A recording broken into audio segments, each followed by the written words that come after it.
Welcome back to another new edition of Egypt's Parliament, and today on Egypt's Parliament we're going to take a more comprehensive look over this week's activities of the Egyptian Parliament, and we're very delighted to have with us Dr. Ibrahim Hegazy. He's a member of the Foreign Relations Committee inside the Parliament and also a member of the Education and Science Committee.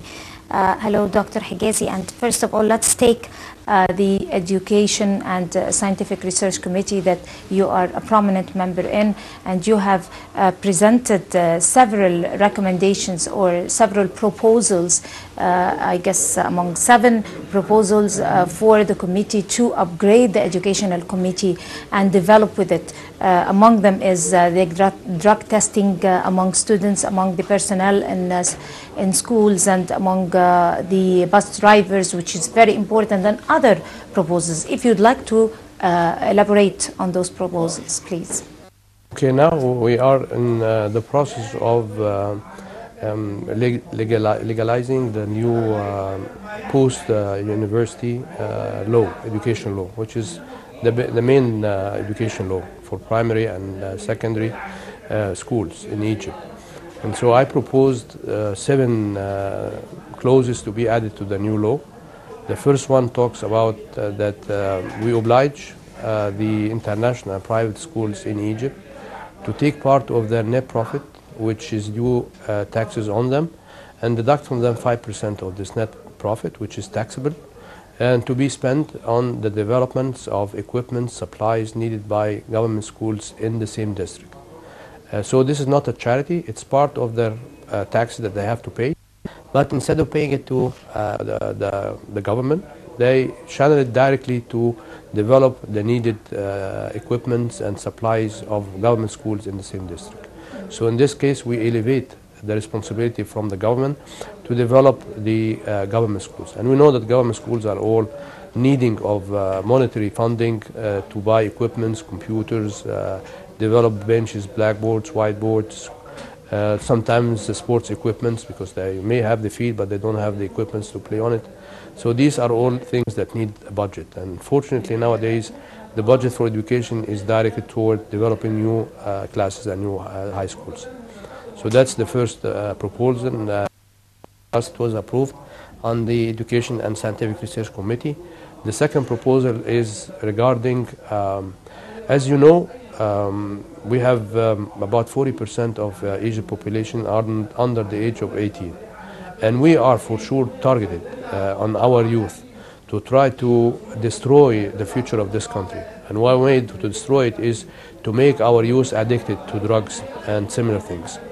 So I proposed, like actually this happens in the United States, a random checking of all students, whether we're talking about primary, secondary, or basics schools students, to have periodic drug test.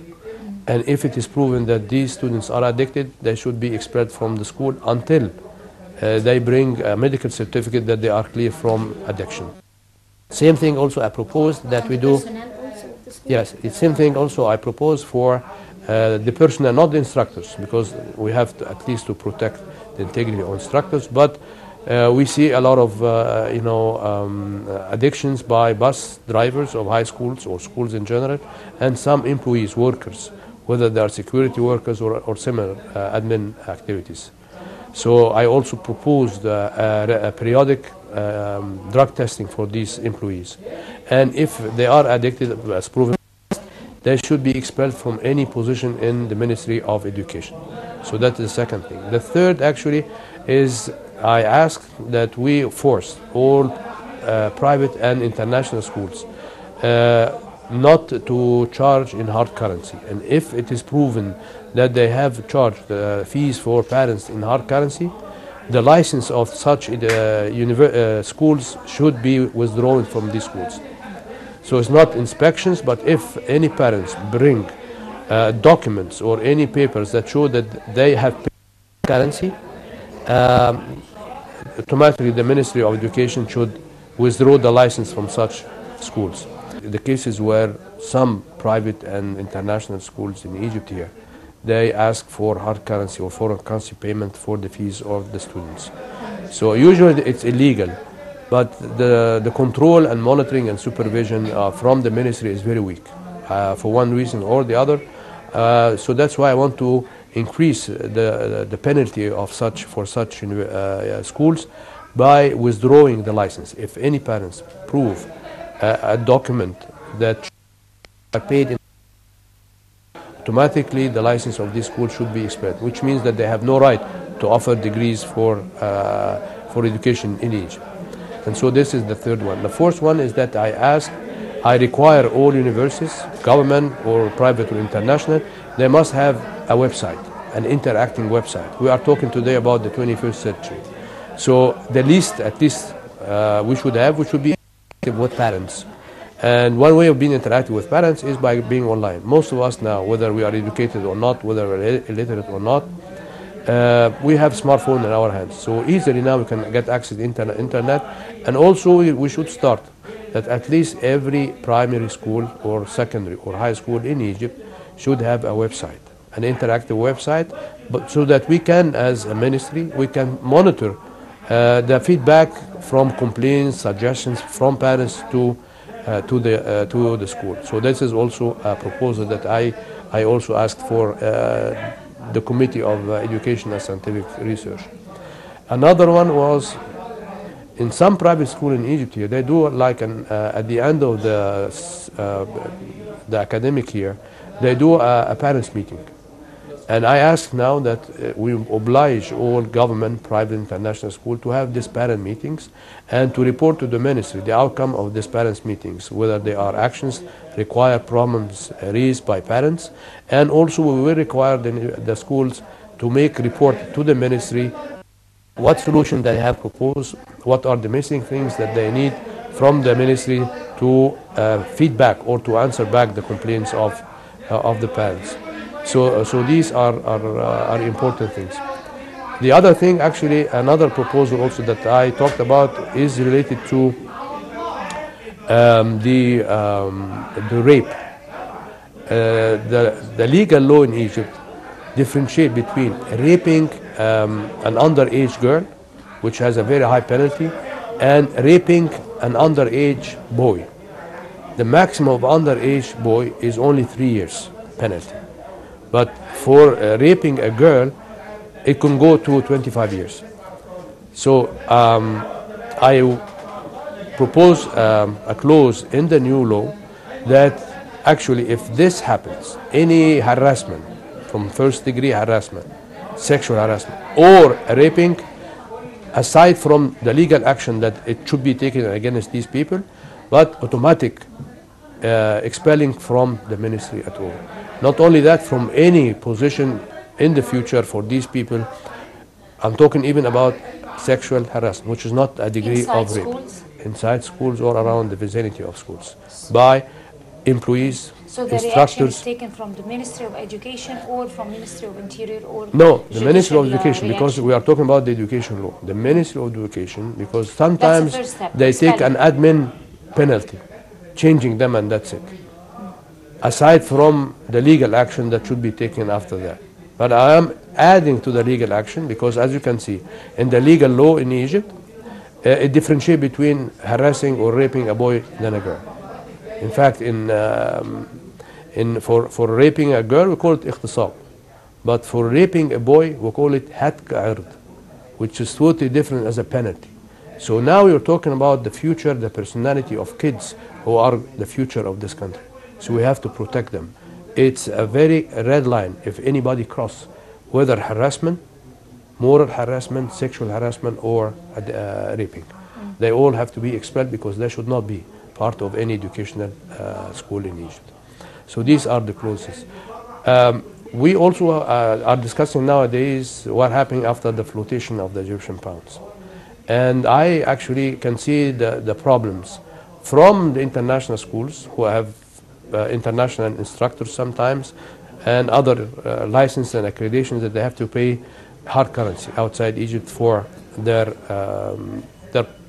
position or their job in the school.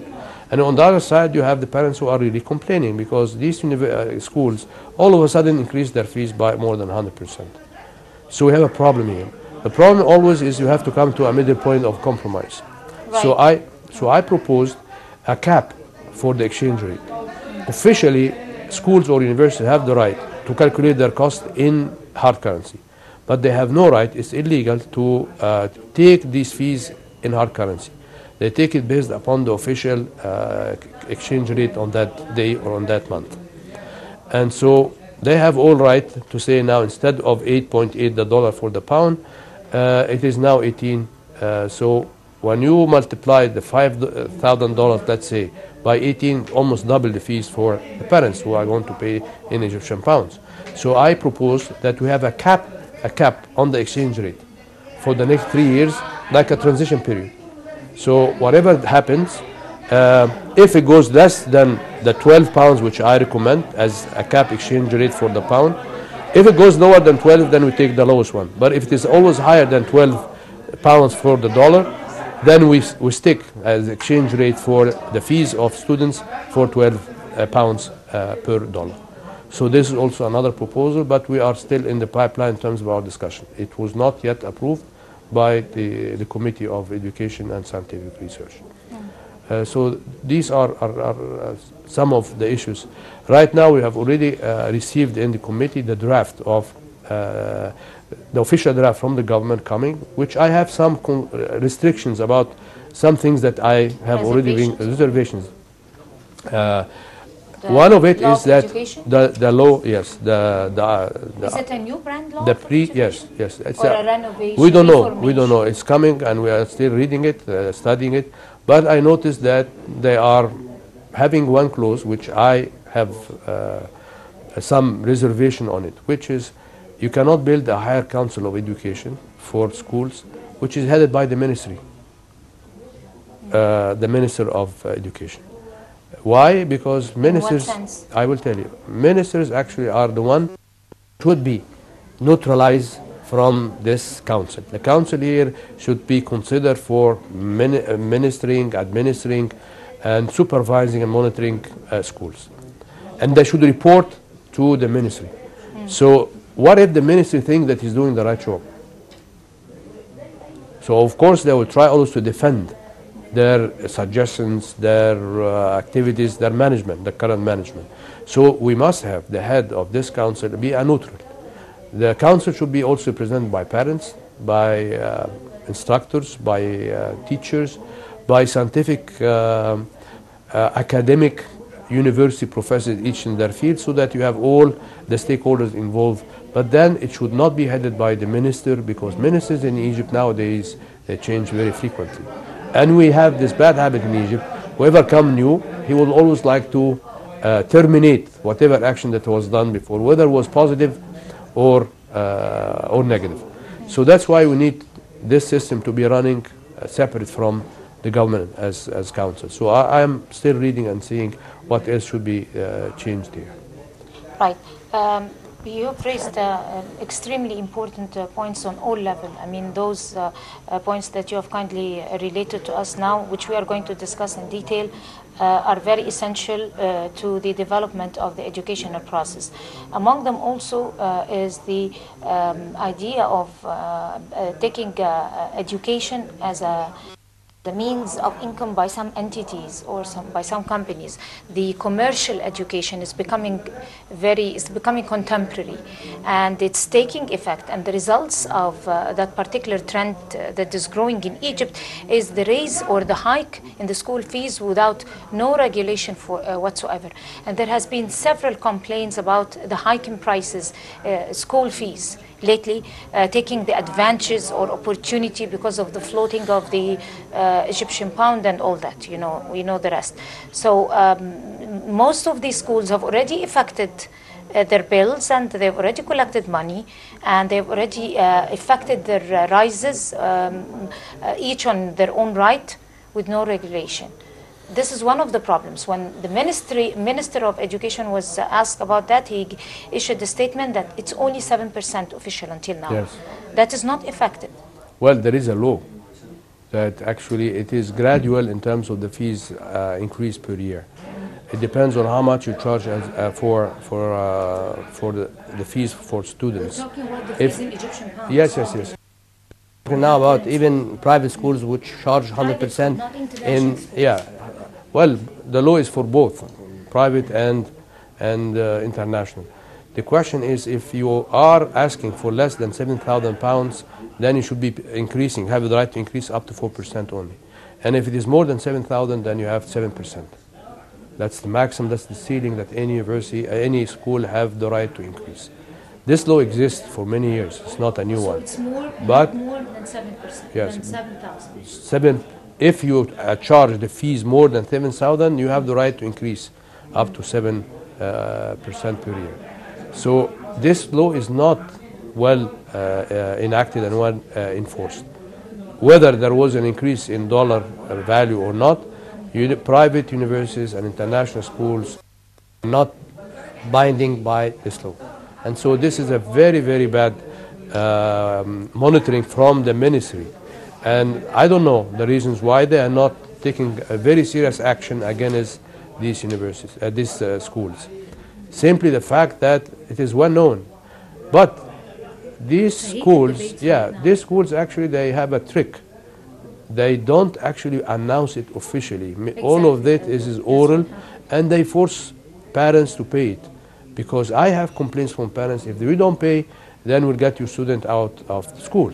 So since parents are caring about the education of their kids, so they don't mind paying. But before it was increased, which to my understanding was tolerable by parents. Now the increases are beyond any kind of budget, especially with the increases in the overall prices of food services in Egypt. I'm hearing today in the news that the electricity will increase in July for another tranche. Right. Where is your role? Where does your role stand in this particular issue of the hiking prices? Do you have a surveillance role? No, my role is try to know why are we not reinforcing properly the law which exists. There is a law, but nobody abides by the law. So where is the ministry? Where is the monitoring? Is it a corruption issue? And where is the corruption here? Is it money corruption? That's all what we are going to raise it in the next couple of weeks. In fact, as we are talking now, parallel to our discussions in this interview, we have a session going on with heads and managers and owners of private schools, and also representatives of parents are attending with my colleagues for a hearing session in the committee right now, because we are debating entirely this issue. We have the rights to protect the parents, and obviously we also have the right to listen, or the owner of private schools and international have the right to speak to us, and we listen to them.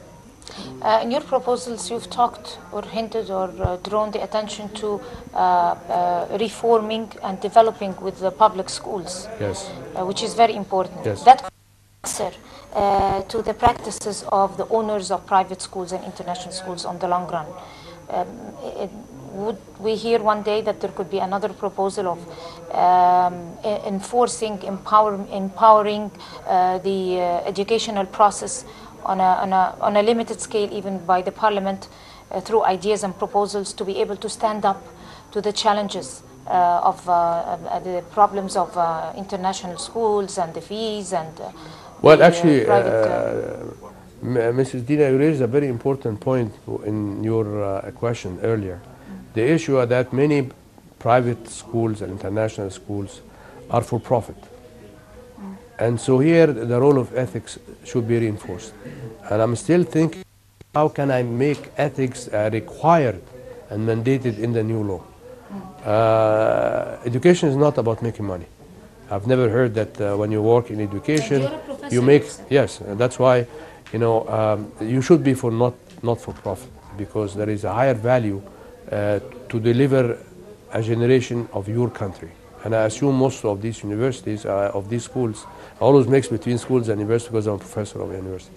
So ethics of managers and owners of private and international schools have to be a top priority to help the surrounding government schools. Before I presented my or disclosed in the new law, I asked them, if you are going to pay taxes and because you make money, are there any problems that I take part of these taxes, payable income taxes, and spend it on the schools surrounding you in the district?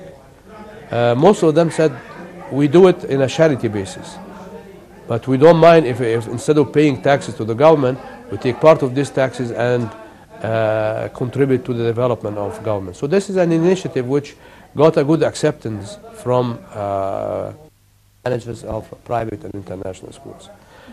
We need more, like cultural activities. You know, most of international schools and some private schools also, they have on an annual basis, periodically, cultural events, the importance of arts, sports, activities. So trying to help in this area, managing, coordinating activities with government, schools, should be developed. The question is, how should you put this into a law? So it needs still some kind of studying, because learning is not in books and in curriculums. The triangle of education is a student and a character, personality of a student, curriculums, and a professor or an instructor with an acceptable ethical educational behavior.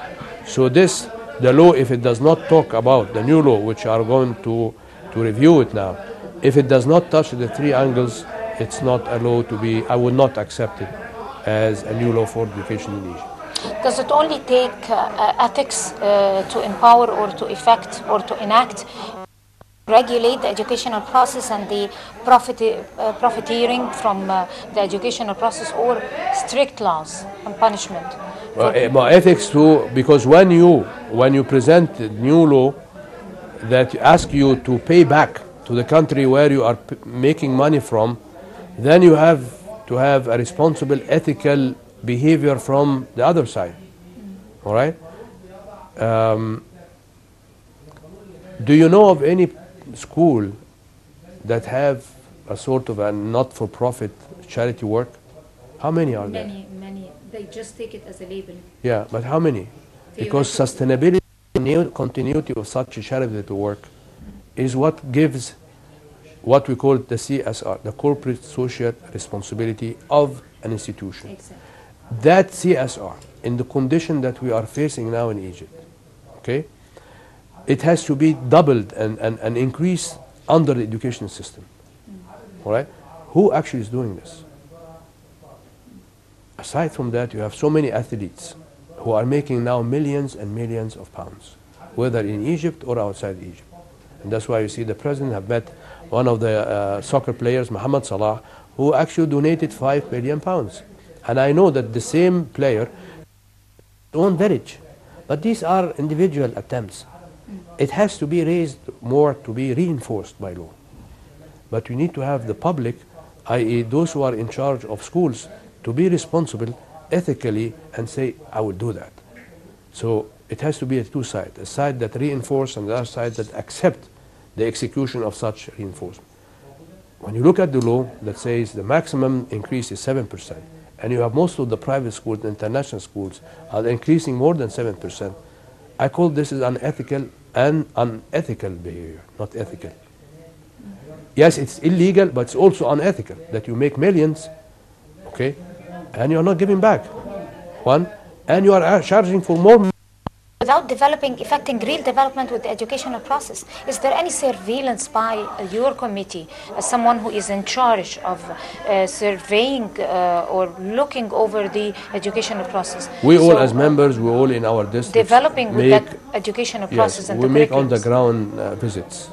I make periodic, random, not planned, because when I did planned visits, like many areas that you do, everything is clean, everything is neat. Bathrooms, which are the worst in any complaint when I heard it from students of schools, are very clean. And in fact, I asked one student when I visited, randomly, and I went inside the girls' bathroom and I closed the door with the kids and I asked them, how many times they cleaned the bathroom that you are in? The girls told me this is the first time in 2 years, because they knew that you are coming, so they cleaned it. Because I can smell the cleanness and the Dettol that was put in the bathroom. So this is unethical. This is totally unethical. And what? From an educational institution here, which is making money, by the way. So now we have a problem of ethics. And the first thing that we have to do, how can we implement or reinforce ethics in our law? Because obviously it doesn't come from people themselves.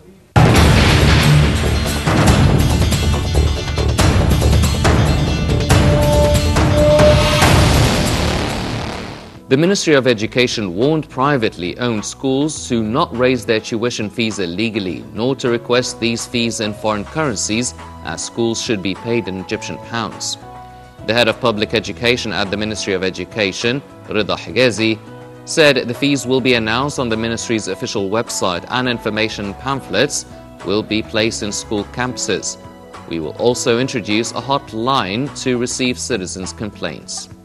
Hegazy also said the ministry is forming 2 committees comprised of the owners and managers of privately owned schools, particularly international ones, to discuss their problems and demands as well as parents' complaints so as to reach a compromise, especially in the wake of Egypt's price increases.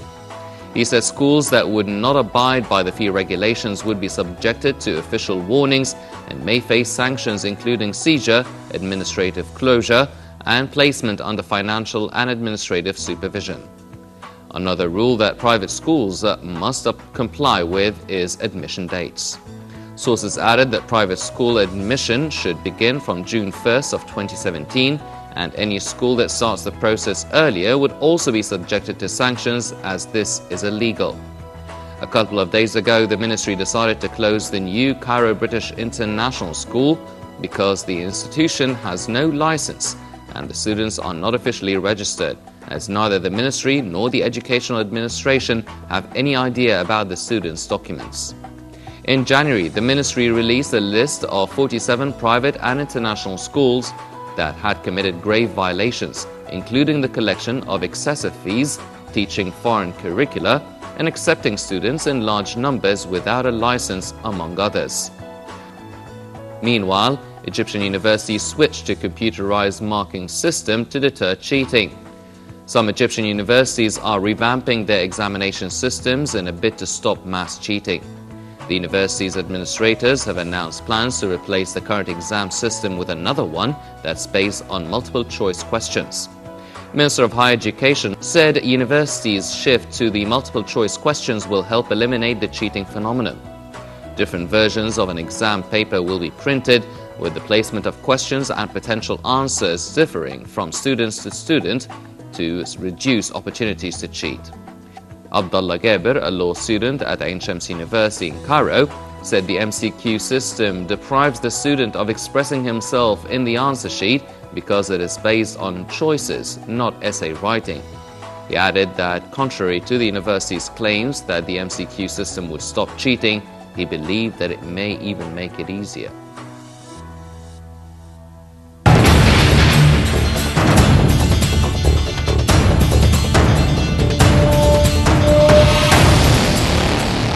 One of the main also issues that are put on concern is developing with the education process in the sense of improving curriculum, improving with the educational process, improving with the teachers, and improving with the academia in general. What are the efforts that you are exerting on your part in that committee to be able to do that? I will tell you quite frankly. To stand frankly. up to the private lessons, for example. Yeah, private lessons, one of the clauses actually I presented to the committee and it was accepted, that we give the rights now for government and private schools to conduct after hours sessions of review and private, more or less. And we also give them the right to give the professors extra money, because that does not exist in the current law. When you finish your day of schooling, schools have the right to add more classes. Instead of going outside, you are inside, and the professor have the right to take money. So also this was approved. So this is one way of trying to eliminate at least this kind of private lessons. But I'm more concerned about the curriculum. The curriculum, because you asked the question about the curriculum. Sure. Right now, the ministry brings professors from government universities in Egypt, each one in his own field, to revise the curriculum. I don't think this is appropriate. In fact, these are the same people who put the current curriculums. So you cannot ask a professor who put a curriculum to come and revise his own curriculum, because if he had the chance to revise, he would have done this long ago. Exactly. So you are asking the same people who are responsible for the diminishing of the ranking of Egypt in education to the lowest levels. In fact, one of our colleagues in the parliament have sent us in WhatsApp group of the parliament, one lady member of the Kuwaiti parliament was talking about they have over 40,000 instructors from Egypt. They didn't specify our name exactly. And she said, we should not be taking education from these people, because these people, their country, without mentioning the name, is ranked the least on the global ranking of education. So what do you expect from our education system in Kuwait? So somebody has to answer this lady. So for me, I totally reject that the development of curriculums come from current system. Totally. In the sense of the current system, that is true, but Egypt have scored, have always been renowned with its educational system over even postgraduate studies even, and then universities. And the best proof is that other people from neighboring countries would come and study in universities, in Egyptian universities. No, excuse me. When you bench yourself as quality of education, you don't bench yourself with the lower ones. You bench yourself with the higher ones, higher quality. So don't tell me these countries coming, these students coming from low quality education to Egypt, then you are the best. No, I bench myself against the developments that in India, similar. I'm not talking about the US or Europe. I'm talking about similar countries like Singapore, like the Far East, India, Malaysia. I'm not talking again about more. But at least when you benchmark yourself, benchmark with the higher level of ranking. We rank high, believe it or not, in the number of students registered in schools. We are maybe number 3 in the world. Numbers. Because we are 90 and we, by virtue of our constitution... Because of the population? No, by virtue of constitutions, we have an obligation as a country for eliminating illiteracy up to primary schools. So obviously we have so many students who are registered in high schools, but they are not executional. Speaking also about, you have talked about the benchmarking with other educational systems, and which is important to take role models. There could be a role model or an experience that could be fit for Egypt and another couldn't. Which is the best role model or experience that you think Egypt, especially that India, for example, is overpopulated and they have taken a leap in the educational system? Yes. So you cannot benchmark 100% and say copy-paste. Right? It's not going to work. You have to know, the profile of the Egyptian population. You have to know what is a competitive edge now in the global world. So it's all about quantitative analysis. It's all about mathematics. It's all about analytical skills. It's all about taking risk. So do we teach students how to be entrepreneurs? Do we teach students how to be intellectually in analytical skills very strong? Are we reinforcing this kind of mindset? Okay, we are in the digital world now, and digital means mathematics, means quantitative analysis. We need a specialized committee to effect such But that's why I say you cannot rely to change curriculums on the current system. Exactly. When we talk about education, we cannot forget also, we cannot deny the people with special needs, the people with special talents, the difference in capabilities of students. This is taken on concerns in the countries that you have set as an example, who have taken a leap. People that we here consider disabilities, yes, consider special needs, we gave them, we labeled them as special needs. Those could be heroes in other countries. And you were talking about cases who success as special needs and needed to be, their cases need to be reviewed. I mean, integrating those cases in schools normally and giving them equal chances with other students, being able to appreciate their talents, especially that there are very popular people who were known as people who